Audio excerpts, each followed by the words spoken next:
हमारे दरवाजे सब उलमा के लिए खुले हैं, हमारे दरवाजे सब पीरों के लिए खुले हैं। हम उलमा की जूतियां उठाएंगे, वो आए तहरीक लब्बैक पाकिस्तान वाले इज्जत करेंगे।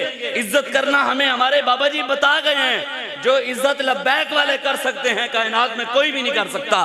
जो इज्जत लब्बैक वालों के दिलों में है वो किसी के दिल में भी नहीं है। क्यों? जो हमारा मेयार इज्जत का एक ही है, वो अल्लाह और उसके रसूल की जात है। जो उनसे प्यार करते हैं हम उसकी इज्जत करते हैं।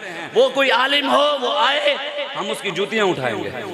हमारे दरवाजे खुले हैं, उलमा आए हम उनकी जूतियां उठाएंगे। लेकिन एक बात जरूर याद रखना, क़यादत सिर्फ साद हुसैन रिजवी की।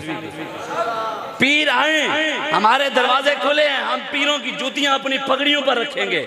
हम पीरों की जूतियों को हाथ में उठाकर रखेंगे, चूमेंगे भी सही, लेकिन क़यादत सिर्फ साद रिजवी की, लीडरशिप साद रिजवी की। ये नहीं कि तुझे कहो कि हुण भी असी अगे लगी, ना ना ना, खलोना असी साद रिजवी दे पीछे है।